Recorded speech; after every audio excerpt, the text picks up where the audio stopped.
on Facebook, on X, on YouTube, and after a year and a half absence, we are back live on Rumble. Hello.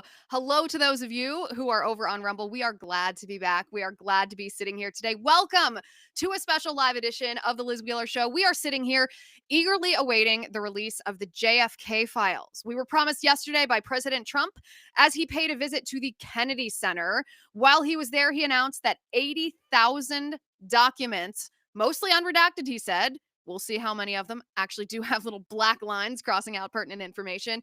He promised us we would see the JFK files today. Sometime, he said, this afternoon. Here was his announcement. Take a look. While we're here, I thought it would be appropriate. We are tomorrow announcing and giving all of the Kennedy files. So people have been waiting for decades for this, and I've instructed my people that are responsible, lots of different people, put together by Tulsi Gabbard, and that's going to be released tomorrow. We have a tremendous amount of paper. You've got a lot of reading. I don't believe we're going to redact anything. I said, just don't redact. You can't redact. But we're going to be releasing the JFK files, and that would be tomorrow. Do you have anything else to add to that, Carolyn? So that's a big announcement. They've been waiting for that for decades. Then I said during the campaign I'd do it, and I'm a man of my word. So tomorrow you have the JFK files. What time will they be released? Tomorrow afternoon. Okay. Have you seen what's in the files? Have you read them? I've heard about them.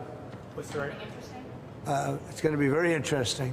was there an executive summary supplied to you, Mr. President? No, I'm not doing summaries. You'll write your own summaries.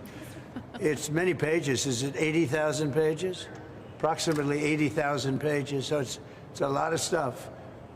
And you'll make your own determination. You'll make your own determination. I'm not going to do summaries. He says you can do your own summary. So we expect the JFK files to be released any moment now. It's still the afternoon. We have a couple of hours left. If and when they are released, we will immediately start unpacking what is inside of them. GW Reynolds says, hi, Liz, in the chat. Gabriel says, hi. Thomas says, hi, Liz. Hello to everyone. It's especially those on Rumble. It's good to see you guys again. It's good to see those of you on X, on YouTube, on Facebook. Let me know how you're doing. Drop your comments in the chat. I do read them as we go along here. Listen, this is what I expect to see from the JFK files. First of all, 80,000 pages is a lot of pages. Thank goodness for Grok. We'll be able to upload all the files to Grok, and Grok will be able to analyze it a lot faster than we'll be able to. Can you just picture us like going through stacks of 80,000 pages to get to the good stuff? This is what I expect from the JFK files. Either we are going to find out that the CIA did it, took part in the assassination of President JFK, or we're going to find out that the Soviet Union did it, took part in the assassination of JFK, or the third option is our government is lying. Here's the thing. I am excited to see what's in these files. However, my excitement is somewhat tempered with the reality that it has been, 80 years? Not 80 years. 60 years since this happened. Do you really think that our intelligence apparatus would not discard, hide, or destroy evidence that they were directly involved in the assassination of a president of the United States? Call me cynical if you want, or maybe this is just an observation of the reality of human nature, but I find it awfully hard to believe that the CIA is going to preserve evidence that admits their culpability in an operation like this, the assassination of a sitting president of the United States. I don't think that these files are going to change our mind, even if they don't contain the smoking gun that we think they might. We know that something fishy happened that day. We know that our government knew information about what happened to JFK and didn't tell us. We know that JFK's shooter did not seem to act alone. So unless for some reason this is spelled out perfectly in these files, I think The most likely option of what we're going to see in these files is the inference of option number 3, that our government covered up their involvement or covered up the involvement of the Soviet Union and that they continue to lie to us. But hey, I could be totally wrong. I could be totally wrong. And in a matter of minutes, we will know, because we will have our hands on the JFK files. And like I said, we'll bring those to you as soon as they come. Also, today, we're going to talk about the Alien Enemies Act. It's funny to me when the left pretends that they are acquainted or educated or experts in any way with the laws that underpin the United States of America, because they simply aren't. They aren't educated about the Constitution. They aren't educated about our founding. They aren't educated about the Alien Enemies Act that was passed in, 1798. They had probably never heard of this until they were educated on the use of the Alien Enemies Act. President Trump, of course, used that as the legal underpinning for deporting Nicaragua gang members, MS-13 gang members, on planes to El Salvador, where they are now being placed in the famous El Salvadoran prison. Of course, the left, as the left does, is demonstrating just how much they hate you because they want to bring back these terrorists. President Trump has declared MS-13 gang members and Nicaragua gang members to be terrorists. And the left says, no, this is inhumane. Bring them back. And a federal judge, is trying to tell the Trump administration that they violated his order to bring the planes back. He gave this order when the planes were in midair. The Trump administration didn't stop the planes for 2 reasons. One, the planes were over international waters, according to the White House. But also, does this federal judge have any authority to give such an order? Well, the argument from Stephen Miller is no, this federal judge has no authority whatsoever to issue this order, and therefore the White House has no obligation to follow this. And I want to show you one of the most beautiful takedowns that you have ever seen. Stephen Miller battling Casey Hunt over on CNN. But first, I've told you this before. My husband and I quit our health insurance and switched our entire family to Crowd Health after we chatted with the CEO of Crowd Health. And I highly recommend that you do this too. Crowd Health is not health insurance. It is a better way to pay for medical events and health emergencies. I like to say it's assurance without the claim denials. So let Crowd Health help with your healthcare needs. Get started today for just $99 per month. For your first 3 months, go to joincrowdhealth.com. Use promo code Liz. Crowd Health is not insurance. Learn more at joincrowdhealth.com. That's joincrowdhealth.com. Use promo code Liz. We also have shocking new information today about this Judge James Boasberg, who issued this injunction trying to force the Trump administration to bring these terrorists back to the United States. Turn those planes around, he said.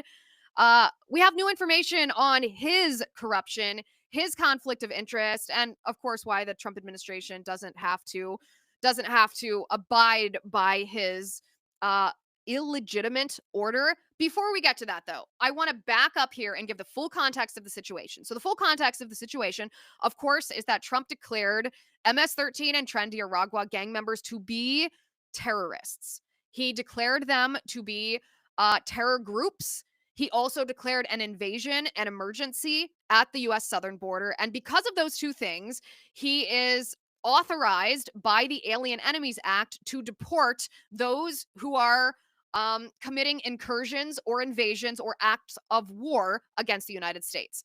Now, as Stephen Miller argued on CNN last night, these gangbangers actually did all 3 of these things. They committed acts of war, they committed invasions, and they committed incursions. Therefore, the president has every right to deport them to El Salvador the way that he did. This is Stephen Miller educating Casey Hunt on the use of this statute. Take a listen. So you called the judge's order just earlier today, quote, patently unlawful, end quote, and said that it was an assault on democracy itself. Does that mean that the administration is ignoring this order, and might you ignore future court orders that meet the criteria you laid out? The President of the United States and his administration reserve all rights under the Constitution to conduct national security operations in defense of the United States. The Alien Enemies Act, which was passed into law by the founding generation of this country, men like John Adams, was written explicitly to give the President the authority to repel an alien invasion of the United States. That is not something that a district court judge has any authority whatsoever to interfere with, to enjoin, to restrict, or to restrain any way. You can read the law yourself. There's not one clause in that law that makes it subject to judicial review, let alone district court review. So, Stephen, when you say that this person has no authority at all, this is how our system works. It starts with these judges and then continues up. At what point does it become, in your view, legal for the justice system to be looking at this and making a judgment? And I fail to see how there's any other way but to start with where we're starting here before you get to eventually the Supreme Court. Well, so first of all, there's a term in law, justiciable. This is not justiciable. In other words, this is not subject to judicial remedy. When the president is exercising his Article II powers to defend the country against an invasion or to repel a foreign terrorist that is unlawfully in the country, he's exercising his core Article II powers as commander-in-chief. Is Venezuela invading the U.S.? This is a very important point. This is a Title 50 authority. It's a commander-in-chief authority. So just to ask you a simple question, you talk about how the system works. Does a district court judge have the right to direct or enjoin troop movements overseas? Yes or no? Well, Stephen, my question, well, no, if you could in answer other my words, question first, in other words, is Venezuela invading our country in a way that would apply this way? So I'll answer yours and you'll answer mine. Under the terms of the statute, Tren de Aragua is an alien enemy force that has come here as detailed at length in the proclamation at the direction of the Venezuelan government. The statute says that a president has the ability to repel an invasion or predatory incursion that is directed by a foreign state government. or a government, right? Are they a state or a government? This would be, yes, it is documented that TDA was sent by the Venezuelan government in the proclamation. And here's an even more important point. Under the Constitution, who makes that determination? A district court judge elected by no one or the commander-in-chief of the Army and Navy? The president and the president alone makes a decision of what triggers that determination. So do you then think we are actually at war with Venezuela, the nation state of Venezuela? You're not hearing me and you're not understanding me. Read the statute. Alien Enemies Act, 1798. It says if a predatory incursion is perpetrated by a foreign government, so it lists three qualifying actions. It could be an act of war. It does say in the very beginning there has to be a declared war against a nation or a state. That's what it says. No, wrong. Look up the statute. It's on my account on social media. That's actually where we Everyone can found go it. see it. Okay, wait a second. Pause it right there. Pause it right there. It says hold on a second. or This is perhaps the most underrated moment of this entire exchange. First of all, Stephen Miller is so smart. I actually think that Stephen Miller, by the way, is a genius level like Elon Musk, just in a different way, in policy way versus maybe innovation like Elon Musk. But this is one of the most underrated moments of the entire exchange. Is Casey Hunt is trying to act like she's familiar with this statute herself. And he goes, read the statute. And he goes, I have it posted on my social media. And she goes, that's where we found it.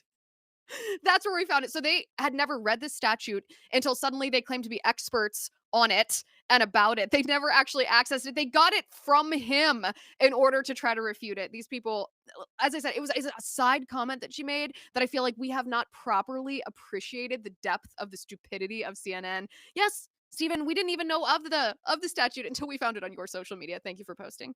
Okay, we can roll the tape. Predatory incursion or an invasion. The statute delineates three criteria for triggering the Alien Enemies Act. One is an act of war, which, by the way, an invasion is an act of war, but put that aside. One is an invasion, which this is. One is a predatory incursion, which this is. So it actually meets all three statutory criteria. But with respect to this particular statute, the proclamation is utilizing the incursion and invasion language in the statute. So, but this is a very important question because no, hold on. It's a very important question. You said the way our system works is the President of the United States commands the armed forces of the country, commands the foreign policy of the country, and that's subject to district court review. That is fundamentally untrue. I never said that, Stephen. I did not say. That has never been true. This was not a military operation. A district court judge can no more enjoin the expulsion of foreign terrorists to foreign soil that he can direct the movement of Air Force One, that he can direct the movement of an aircraft carrier, then he can direct Marco Rubio to Okay, engage do you in think the diplomacy Supreme in a Court country has any or say not over to. this or not?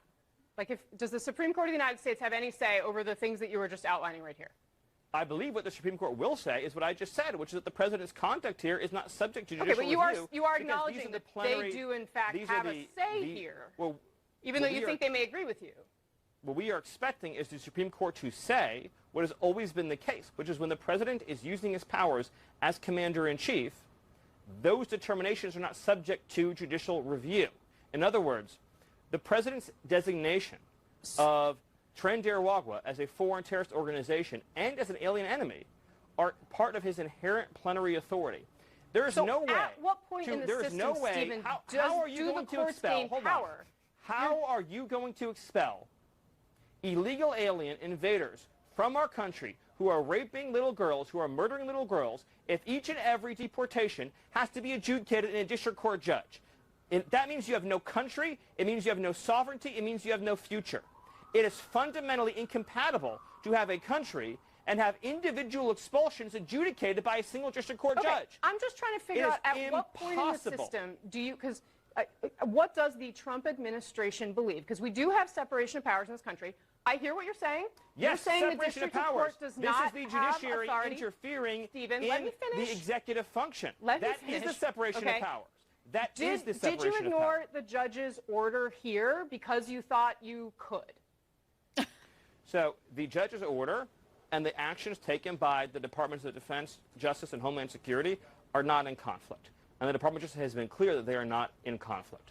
But I'm So you making a think more that you did fundamental go point. along with the order that the judge put out? You do not think that the Trump administration As the- defied this order? As the Justice Department said, there is no conflict between the judge's order and the actions taken by the departments I just listed. But I'm making a deeper and more fundamental point. Yeah. The district so, court yeah, I mean, if you has don't have no to follow it, why ability. didn't you? The district court has no ability to in any way restrain the president's authorities under the Alien Enemies Act or his ability to conduct the foreign affairs of the United States. Let me paint a picture for you. President Trump and Secretary of State Marco Rubio had engaged in intensive diplomacy to obtain a bilateral security agreement with the nation of El Salvador. If a district court judge can again, join that bilateral security agreement, Again, then we do not I have get a it. Stephen, democracy. you've made your argument. We do not I have got a it. foreign policy. We've heard you say this. I've- Did you ignore, did the administration ignore the order from the district judge? It's a simple question. I've answered, and I've answered it. I've answered it because the Department of Justice has made a filing in the court. But let me make another point. The judge, in this case, put the lives of every single person on those aircraft at risk. Did he know how much fuel was in those planes?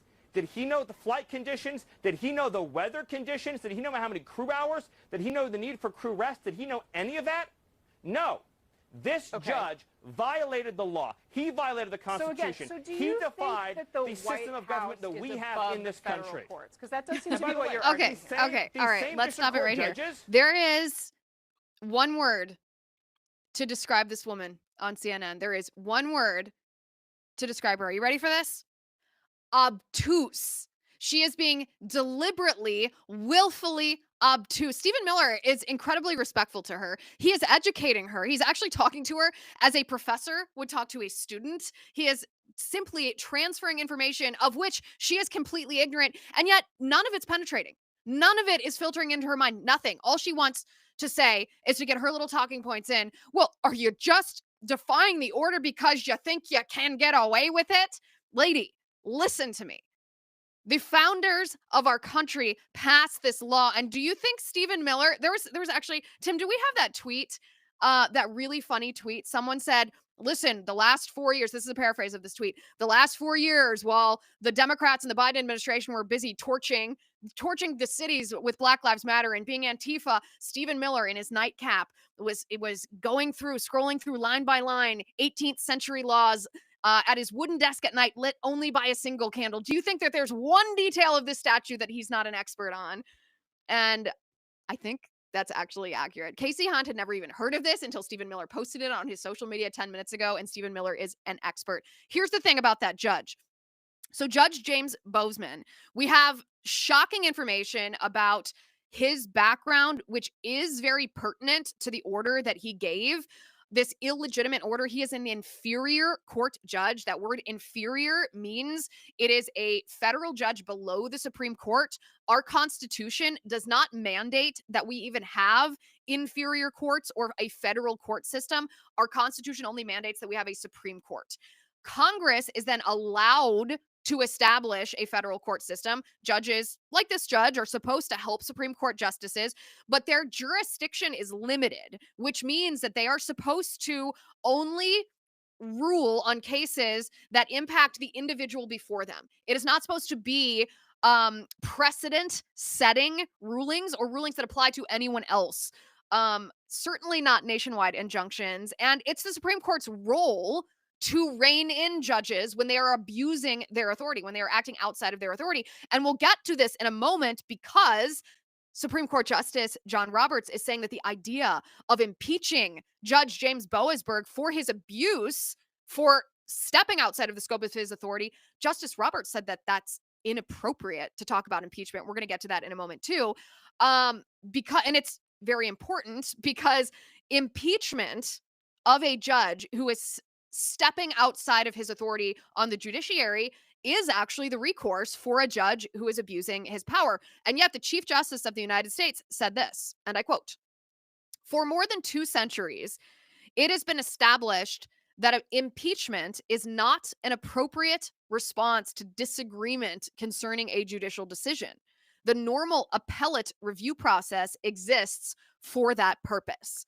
Well, it's like Chief Justice John Roberts doesn't understand our judicial system, which seems funny for someone who's the Chief Justice of the Supreme Court of the United States, because impeachment actually is the remedy for when a judge is behaving inappropriately. In fact, Josh Hammer, legal scholar, friend of the show, Josh Hammer posted and said, "Major WTF development here. The Chief Justice is wildly out of line. Impeachment is always an inherently political process." Sean Davis of The Federalist writes, "For more than 2 centuries, the question of whether to impeach judges has been left solely to the elected representatives of the American people. John Roberts has no say in the matter, regardless of how much he wishes otherwise. Our Constitution gives John Roberts no power whatsoever when it comes to judicial impeachment. And it certainly doesn't give him the power to reject congressional impeachment when and if it comes. In fact, this unbridled arrogance from Roberts is the precise reason judicial impeachment is now being demanded for rogue judges. Had Roberts done his job, and this, by the way, is the most important point that Sean Davis makes, had Roberts done his job and restrained inferior judges from overstepping their bounds and claiming for themselves authority and power which does not belong to them, we would not find ourselves in this predicament. These calls are happening precisely because of John Roberts, not in spite of him. What John Roberts needs to understand right now is that his continued cowardice in the face of lawless judicial insurrection against the elected government of the people, not rightful criticism of judges, is the fatal threat to the legitimacy of the judiciary he idolizes. Davis says the more he acts like a craven politician, the more we are going to treat him like one. A smarter man than him would understand that the moment the Chief Justice is viewed more as a slimy politician than a fair judge, it's over for him and for his precious judiciary. Absolutely bananas. I have to wonder, actually, if you compare Chief Justice John Roberts' response and the passion and outrage behind his response, compare this to when, say, Kavanaugh faced assassination or the Dobbs opinion was leaked to the public. Where was John Roberts' outrage? Was it of equal passion, that outrage, when he commented publicly on those two political happenings? No, it was not. John Roberts is personally triggered by this, even though it's his job to take these inferior court judges and say, actually, it is not your role. You have no authority to issue these nationwide injunctions. Because these judges have no authority to issue nationwide injunctions, like the one Judge James Boasberg issued to Trump to tell him to turn those planes around and bring those terrorists back to our country, none of this would be happening in the first place. None of it. However, it starts to make sense when you realize exactly who Judge James Boasberg is. And this is where we're going to get to this shocking new information about the background, what Judge James Boasberg has done in the past. We're going to get to that in just a second, but first I want to talk to you about ivermectin. The ivermectin playbook that was unleashed against us 5 years ago. We are now in the anniversary week of the COVID lockdowns. The ivermectin playbook, where we were told by public health administrative officials, by doctors, by pharmacists, by politicians, don't take ivermectin. They told us it's a horse drug, it's a cow drug. Do not take it. The reason they told us not to take ivermectin for COVID-19 is because if they had allowed us to take it, they would not have gotten their emergency use authorization for their COVID mRNA vaccine. And so they lied to us. They lied to us for their own profit. And I got to tell you, 5 years later, I am never going to just get over the tyranny that was unleashed upon us in the name of COVID. I'm not going to just move past and look to the future, because that empowers and emboldens these tyrants to do the same thing again. This playbook will be applied to us again because it worked the first time. And I, for one, refuse to sit here and allow myself or my family to be put in this position where there's some medication that we need and want, and some politician is standing in our way. That's why I'm proud to partner with All Family Pharmacy. They offer over 200 different medications and bundled emergency packages to ensure that you are ready for anything. At the heart of this effort is the Make America Healthy Again movement, a call to take control of your health and prepare for the unexpected. Don't leave it in Fauci's hands. And by the way, if you find yourself in a pinch, if you're not quite as prepared as you ought to be, it's okay. All Family Pharmacy's got you covered with overnight delivery. Go check them out. allfamilypharmacy.com/Liz. And because you are part of this movement, use code Liz10 at checkout for an exclusive discount. That's allfamilypharmacy.com/Liz, code Liz10. allfamilypharmacy.com/Liz, code Liz10. Okay. So, according to Sean Davis at The Federalist, Judge James Boasberg, this judge who is lawlessly running interference for literal terrorists. Like, how brilliant is the Trump administration, by the way, that they have maneuvered the political players in the swamp in Washington, D.C. to the point where the Trump administration wants to deport terrorists and the left are crying, wanting to bring terrorists back into your neighborhood. Could there be more of a black and white choice? It's really this simple. When you are deciding which political party to support, the Democrats have made it very, very easy for us. Judge James Boasberg, who this judge was a member of the corrupt FISA court. You remember the FISA court. The FISA court that rubber stamped the illegal spy warrants against Trump during the Russiagate hoax. Boasberg was one of those judges signing off on it. You go ahead and spy on Trump. You go ahead and spy on Carter Page. Trump's a puppet of Putin. This is one of the judges. The faceless judges now has a face.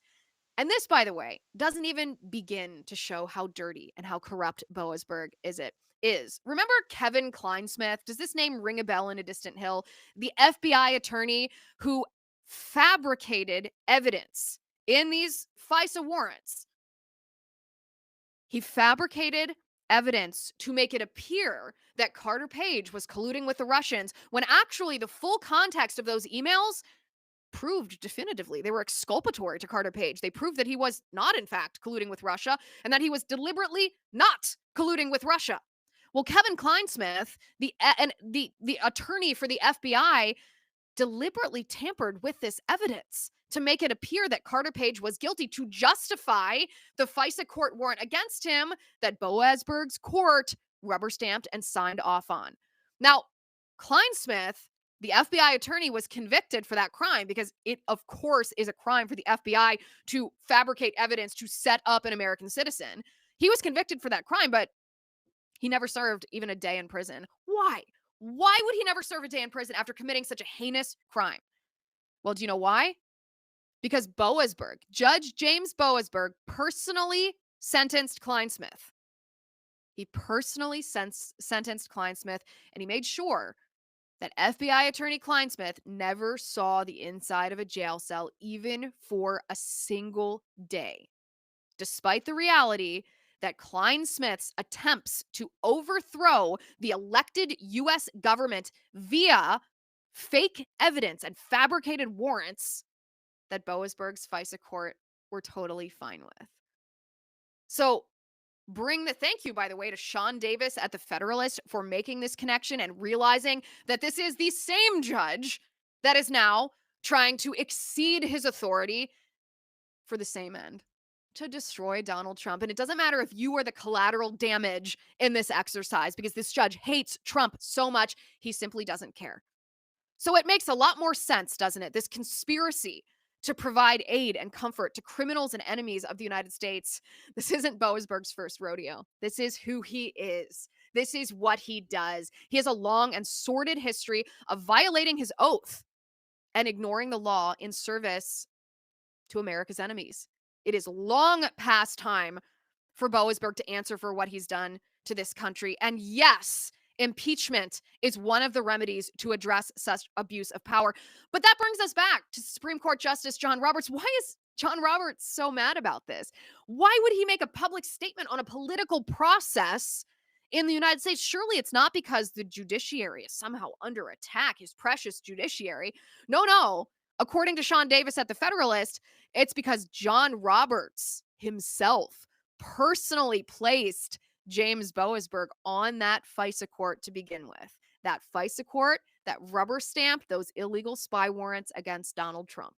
So John Roberts is acting in protection of John Roberts' own reputation, because John Roberts doesn't want his role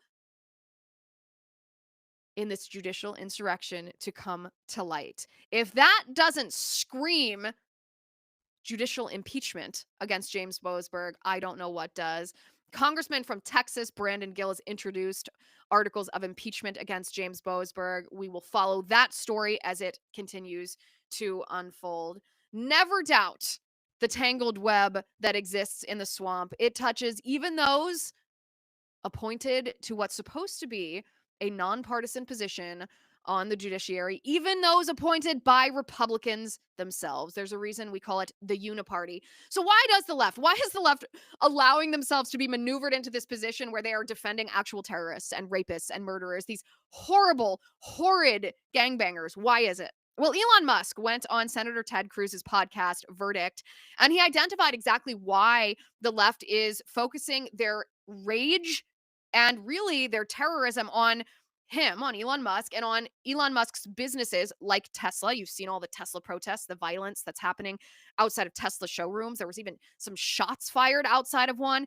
Elon Musk articulated to Ted Cruz exactly why the left's anger is so visceral and so vicious towards him. Take a look. Why do they hate you so much? Well, because we're clearly over the target. If DOGE was ineffective, if we were not actually getting rid of a bunch of waste and fraud, and a bunch of that fraud, the fraud we're seeing is overwhelmingly on the left. Mm-hmm. I mean, it's not zero on the right, but these NGOs are almost all left-wing NGOs that are being funded, for example. Yep. So they hate me because DOGE is being effective, and DOGE is getting rid of a lot of waste and fraud that people on the left were taking advantage of. That's what it comes down to. And the single biggest thing that they're worried about is that DOGE is going to turn off fraudulent payments of entitlements. Everything from Social Security, Medicare, unemployment, disability, small business administration loans, turn them off to illegals. This is the crux of the matter. Yep. Okay, this is the thing that why they really hate my guts and want me to die. By using entitlements fraud, the Democrats have been able to attract and retain vast numbers of illegal immigrants. And buy voters.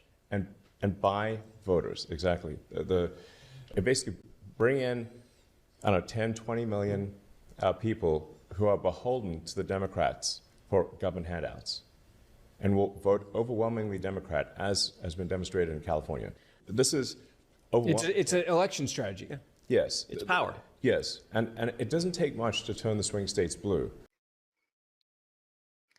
Garrett Stewart in the YouTube live chat says the JFK files are supposed to be released today. Why are you doing a show on a judge?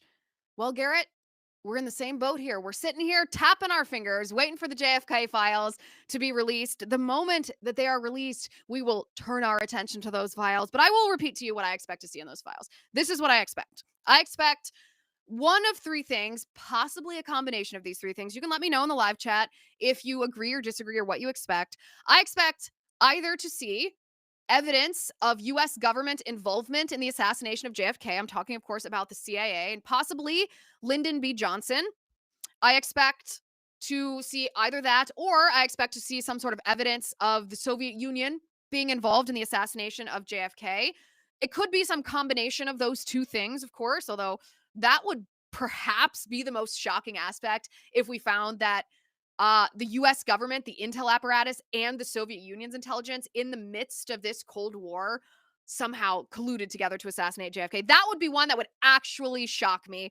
But I regret to be a cynic in this scenario right now. I know there's 80,000 pages that we are tapping our fingers, waiting to analyze, but I suspect that what we'll find out will be that the U.S. government lies to us.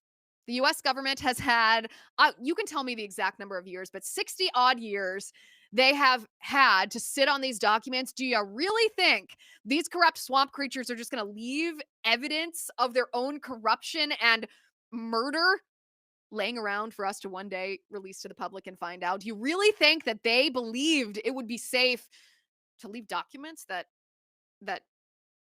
incriminated themselves in the bowels of the CIA? Do you really think that they haven't destroyed that or discarded it or hidden it? Do you think it was ever documented to begin with? Do you really think so?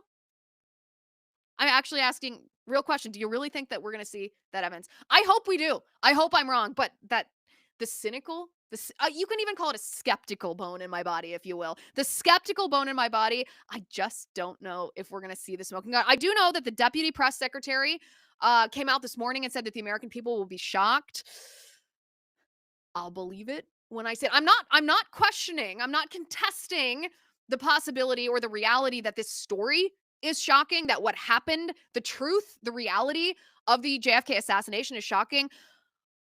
But will the files show us exactly what happened? I don't know. We have a lot of private sector sleuths over the past 60 years who have essentially unraveled what most likely happened. We know that most likely Lee Harvey Oswald did not act alone. We know that there was most likely some direction from Soviet handlers incorporated with some direction from US intel, maybe LBJ. We know that there was most likely a second shooter. We actually know most of what we are probably going to find out. The shocking part is if it's actually confirmed without a shadow of the doubt, and we sit here and we're like, oh, we were right.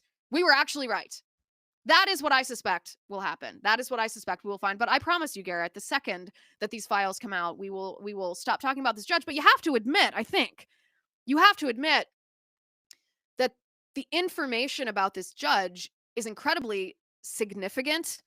It's also shocking because it is, in a sense, the same sort of scenario, just applied differently. It is a high-ranking government official who is abusing his power to try to affect politics which were rejected by the American populace. So, yes, it is significantly more shocking for the assassination of a sitting U.S. president to happen, but the purpose of that assassination was to override the duly elected president, which means to squash your voice as an American voter and instead to impose on the American people a political agenda that someone else thought should be in place, not the vote, not the majority of the voters. That's the same thing that this judge is doing. This judge is trying to control the president of the United States, but really it's subverting the just authority of the president of the United States as given to him, not only by the Constitution, but by us, the voters. And the fact that he has a corrupt background, the fact that he has exercised this corruption before against the same target, against Donald Trump, by signing off on those warrants against Carter Page, which were fabricated, they were fake, they were forgeries. Of course, this person should not be seated on a federal court. He's abused his power. He should never actually be in any position where he holds power over anybody ever again, because he abused that. He weaponized that against you. And that's incredibly significant. And maybe we should actually be grateful. The JFK files are going to dominate the news cycle for the next, who knows, depends on what's in them. Who knows how long, but today we get to focus on this judge because this is the resistance. This is what the left is doing. We wondered before the election, what were they going to do? Are they going to throw Molotov cocktails at cops? Are they going to set up, Seattle chops all over the country, autonomous zones? Are they going to torch businesses like Black Lives Matter? Are they going to try to stage more assassinations against President Trump? What are they going to do? What are they going to do? Well, this is it. This judicial insurrection, this is it. This is how they're trying to stop Trump. This is how they're trying to subvert you. And Elon Musk is right. The reason that all this anger and vitriol and violence is being aimed at him is because he is under the direction of President Trump, rooting out where the corruption festers, the petri dish of this corruption. And it's not just hypothetically, the draining the swamp. We have been talking for a decade, you and I, about the Cloward-Piven plan. The Cloward-Piven plan is a relatively obscure, although I'm sure a bunch of you in the live chat are going to say, yes, we've been raising the alarm about this. The Cloward-Piven plan is a political plan, a plan of political warfare to overrun the United States with illegal aliens for the express purpose of taking advantage of our existing infrastructure, whether that be our public school systems or our neighborhoods, our housing supply, our food supply chains, our medical systems, our welfare systems, in order to crash those institutions. The Cloward-Piven plan uses illegal aliens as a vanguard to break our institutions here in the United States in order to do what enemies of the United States have always wanted to do, usher in communism. I wrote a book in 2023 called Hide Your Children, exposing the Marxists behind the attack on America's kids. And in that book, I talk about Antonio Gramsci and how he, an Italian communist, he identified that when there is a successful Marxist revolution, it is not built on Karl Marx's vision of this disgruntled working class rebelling against an oppressive ruling class. That doesn't, this working class versus ruling class, that doesn't breed enough contention that there are actually governments overthrown based on that premise. But what does lead to an effective Marxist revolution, as Gramsci noted, is when the civil institutions of the United States, or of any country, but the civil institutions of a nation are first destroyed. That being the education system, our system of law and order, the nuclear family, marriage, these civil institutions that aren't necessarily endorsed or created by government, but they are institutions on which we, the people, rely. Religious structures are another aspect of this. The media. And so you look around you in our country and you see this combination of Antonio Gramsci's plan to take over our civil institutions, coupled with this Cloward-Piven plan of using illegal aliens as the vanguard to destroy our civil institutions. Because what destroys our civil institutions quicker than being flooded with people who not only abuse their stay and drain our resources in a physical, practical way, but who also despise our culture and are then beholden politically to those who allowed them to come here in the first place? That's why Elon Musk is being targeted in the way that he is. He's exactly right. He is over the target, and the opposition, the enemies of the United States, knows this. They know this. Now, regarding the violence and the threats outside of Tesla dealerships, what did we say on the show last week? Nothing the Democrats do is real. It's all fake. It's 100% fake. It's all, none of it's grassroots. It's all AstroTurf. These are all paid actors. It's no different outside of Tesla. And I'm going to show you exactly who's been arrested outside of Tesla dealership and what the directions that have been given to these Tesla protesters look like. But first, remember Joe Biden? Yeah, there's a guy you want to bring back into your mind, right? Well, thanks to Joe Biden, the US dollar is facing unprecedented inflation. It doesn't go away overnight, even though we have a friendly administration in the White House now. But the reason that it is important to recognize the assault that Biden waged on the US dollar is because the leftist oppositional politicians are still trying to use your dollar to control you. They are trying to control you through a new digital dollar. And it's not just, online money. It is essentially a Chinese Communist Party style social credit score system. And I cannot warn you strongly enough against it. I It has never been more important than this moment than to take control of your own wealth. Don't let your life savings become a casualty of either failing banks, currency wars, or controlling politicians who want to be your puppet masters. Now is the time to call the only precious metal dealer I trust, American Heart for Gold.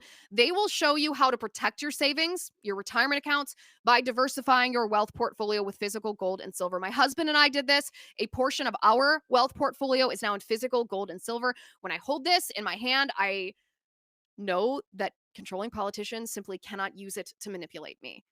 American Heart for Gold is a fabulous company. They support content like this because we are committed to bringing you the truth. Tell them I sent you. They will give you up to $15,000 of free silver on your first order. So call them now. Click the link in the description of this episode or call 866-996-5172. That's 866-996-5172 or text my name, Liz, to 998899. Again, that's 866-996-5172 or text Liz to 998899. All right, so this is a photograph of a person called Aaron White.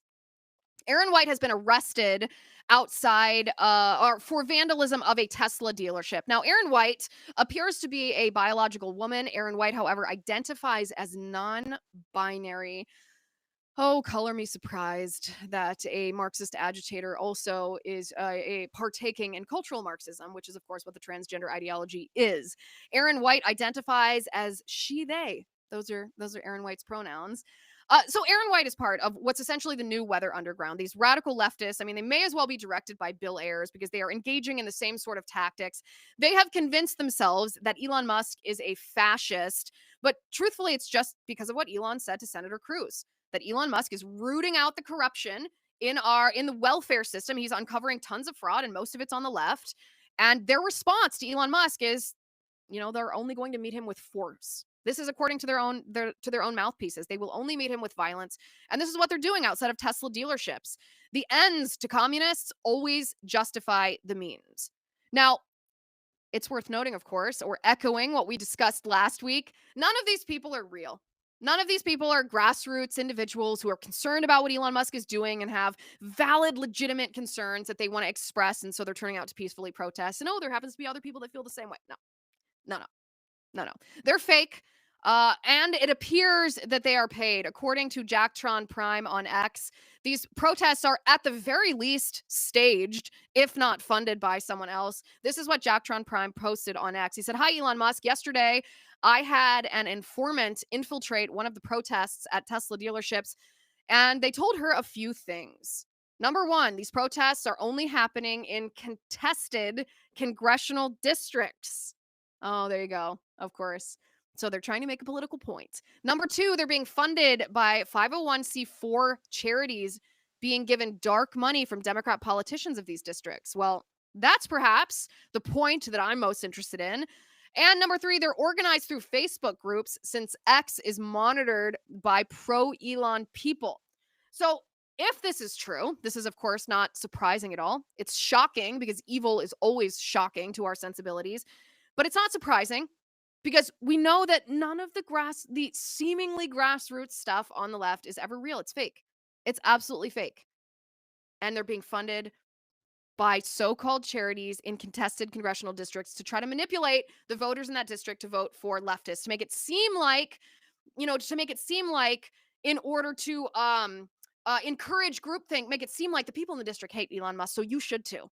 It's fake. It's absolutely fake. And here is a copy of their pre-prepared anti-Elon chats.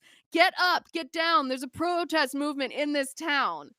Well, let's just say that clearly they didn't spend the money that they're getting from the dark money that they're getting from these charities on hiring a jingle writer, because this is not the work of professionals. This is the work of, well, probably people who live in their parents' basement, who never read a book and learned how to be literate. It's all fake. It's all fake. The JFK files have still not been released. I think they will be sometime this afternoon. And we, of course, will break that down in its entirety once we have gone through them. We are almost out of time for today, but I cannot end the show without talking about the fact that President Trump took away Hunter Biden's Secret Service and the Secret Service of Ashley Biden. And this is a good thing, not because it invites foreign adversaries to target Hunter Biden in some way, but because it is fundamentally corrupt for Hunter Biden, the bag man of the Biden family criminal cartel, to be vacationing in South Africa with a fleet of Secret Service SUVs and a contingent of agents protecting him to the tune of like 12 or 18 people that are assigned to him. Are you kidding me? Are you kidding me? Also, by the way, it's simply normal. This is according to ABC News even. Former presidents and their spouses can keep their details for the rest of their lives after leaving office unless they choose to decline it. Federal law also provides security for children of former presidents until age 16, although outgoing presidents can extend it. But even though the left would like you to think that Hunter Biden is still 16 because they're like, aren't children of politicians off limits? Hunter Biden's actually an old man. He's 55 years old, and Ashley Biden is 43 years old. So this is not a move of a vindictive move from President Trump. This is not only normal, it's justified because Hunter Biden has no right whatsoever and deserves no such privilege to abuse taxpayer money and have his private security for his lavish lifestyle funded by you. By you. All right, one last thing. I said it was going to be one last thing, but this is an additional last thing.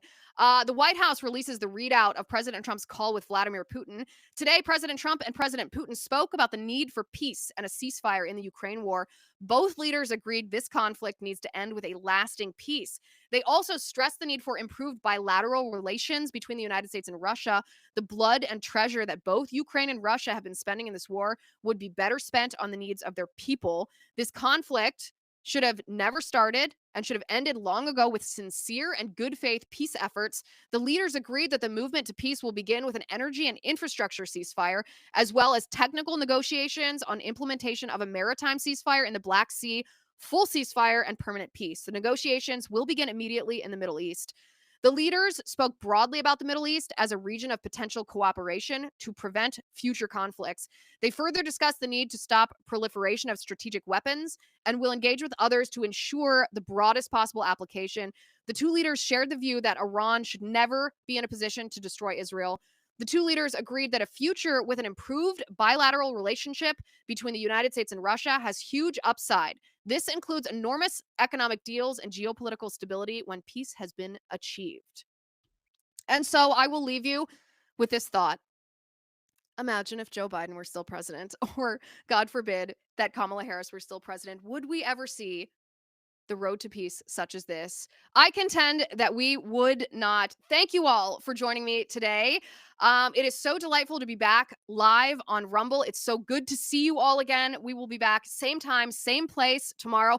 Hopefully, after the Trump administration has released the JFK files, hopefully the unredacted version of the JFK files. But like I said, we are drumming our fingers and we are waiting. Thank you for joining us. Make sure you are subscribed